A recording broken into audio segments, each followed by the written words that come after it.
Hello, friends. I'm Dee. About to react to this video by Patrick CC. This is the NBA's dumbest wannabe gangster. I saw headlines about this, but I don't know exactly what's going on. They said something about him getting arrested.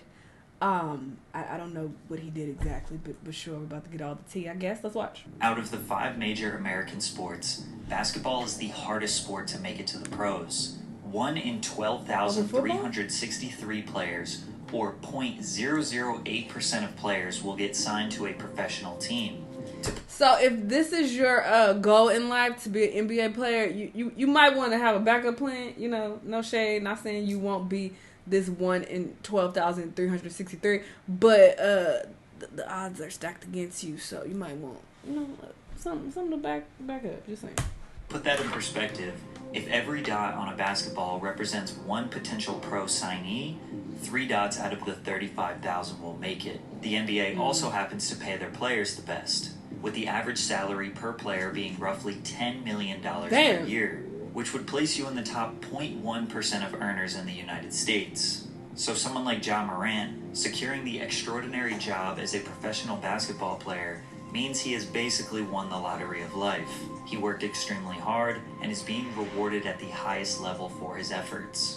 And instead of building his legacy and setting up potential generational wealth for him and his family, he's deciding to take on the role as a gangster rapper, assaulting people, flexing weapons on Instagram, and trying to prove to the world that he really is about that life. Only person who made the NBA to go back to the hood. Ja grew up in South Carolina in a small, quiet country town called Dalzell. Dalzell is a few miles outside of Sumter, which is ranked as the 46th most dangerous city in South Carolina. He went to Crestwood High School, where student academic performance is just about average with the entire state. It's pretty safe to say that Ja grew up in a very average American suburb, surrounded by slightly above average crime rate, and went to an average school. We have no reason to believe that he is a gangster or is gang affiliated in any way. He has no criminal record, no history of violence, and really only a few minor arguments on the court, which is extremely normal. Ja has 2 loving parents who have always supported his basketball dreams and are very proud of him.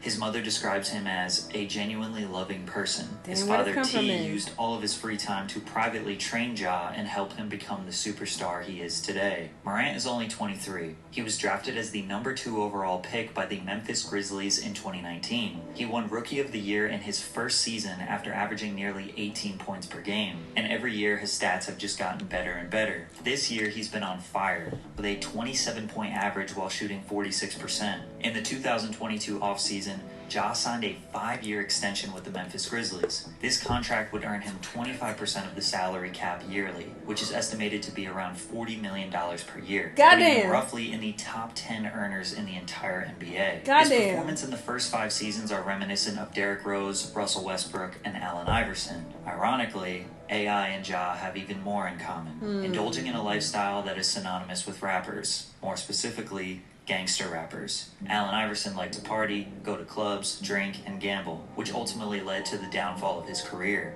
Ja Morant, as of recent, likes to show people how tough he is. On January 3rd, 2023, TMZ reported that Ja Morant was allegedly involved in the attack of a minor during a basketball game in July at his Tennessee home. The two got into an argument, and the teenager said Ja approached him, put his chin on his shoulder, and asked a bystander, "Should I do it to him?" then struck him with a closed fist, knocking him to the ground. From there, Ja continued sticking him while on the ground, and another man jumped in and began hitting the boy Jumping a 17-year-old. Officers in the dock say they noted the teenager had a large knot on his head. Ja says he did strike the boy, but he was acting in self-defense after the boy threw a basketball at him. Morant told officers the teenager made verbal threats stating he'd light his house up as he was being escorted off the property. There are also separate reports that say that Ja hit the boy 12 to 13 times and even went into his house, grabbed a gun, and put it in his waistband, taunting the boy. Now, NBA news outlets were harping on the fact that the kid was 17, but to give Ja the benefit of the doubt,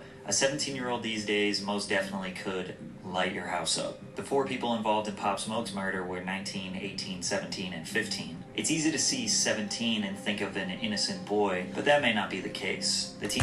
I mean, yeah, sure. I initially was focused on the age as well, but then seeing that he threw a basketball at him, I don't know if that warrants punching him 13 times. And him saying he'll light your house up, I mean, he could just be talking. But even if that's true, punching him 13 times might not be the smartest thing to do. So either way, I don't think he should have did that.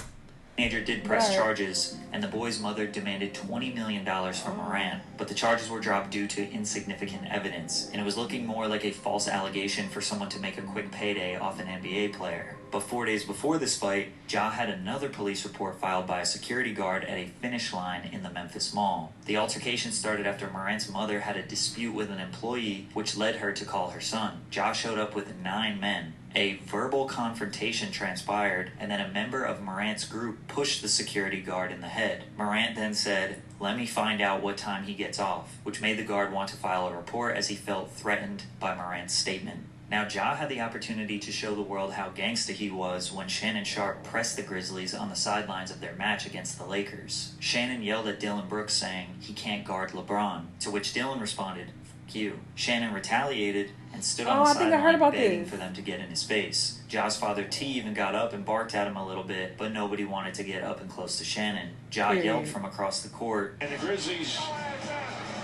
And as soon as people tried to usher Shannon away, that's when the Grizzlies decided to try and press him. Shannon later said, "They don't want this smoke. They don't want problems. But I wanted everything they had." Fast forward 1 week later, and Ja got into an altercation with Chris Duarte of the Indiana Pacers. Chris pushed him 3 times while Ja repeated, "Don't touch me." But Ja had some plans for retaliation after the game. Acquaintances of Grizzlies star Ja Morant aggressively confronted members of the Pacers' traveling party near the team's bus in the loading area of FedEx Forum Arena. And later, someone in a slow-moving SUV, which Morant was riding in, trained a red laser on them. We don't know if Ja was the one who pointed the laser, and we also don't know if that laser was attached to a gun. But was Ja trying to do the first post-NBA game drive-by? I guess by comparison, it's not as bad as Gilbert Arenas. The Wizards player in 2009 brought a gun into the locker room and threatened to shoot one of his teammates over a card game. But let's not forget that last year at 2 a.m, Ja said to a Twitter op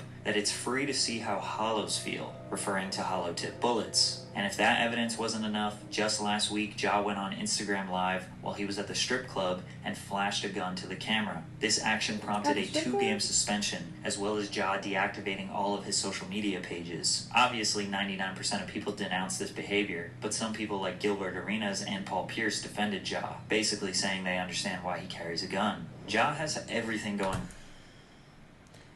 Papa, shut the hell up. Carrying a gun and flashing it and smiling in the camera are 2 different things. That didn't give, I'm trying to protect myself. And at the strip club, you trying to protect yourself against bitches shaking ass in your face?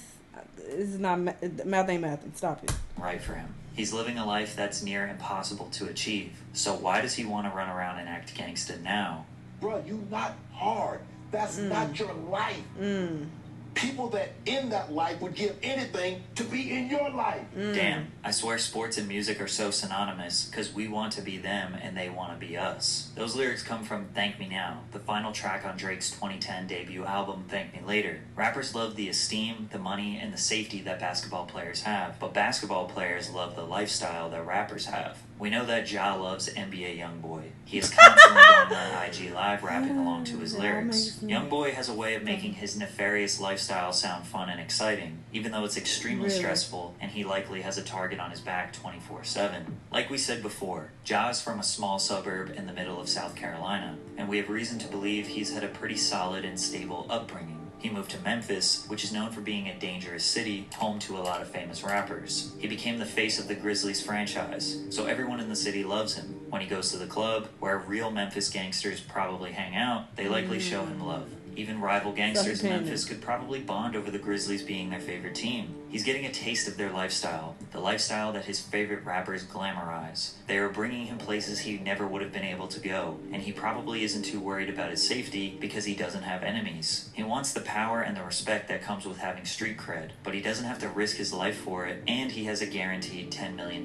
yearly salary. Ja has everything they don't, and he wants the one thing they have, but the one thing that they have requires them them to be alert and prepared to risk their life at any given moment. Some people say 23 years old is enough to know better, but there's Absolutely. no doubt that a small reason why he's acting out is due to his age. 23 with enough money to do whatever he wants is dangerous, especially when his father is also indulging in his son's success. The NBA definitely wants to see Ja succeed, but if he continues down this path, he will be ostracized by the media, and eventually it will be too risky for any team to bring him on. His career will be cut short similar to other players who have tried these antics in the past. And the funny part about that is, his new friends that are bringing him into this lifestyle won't be there for him when he isn't a star basketball player anymore.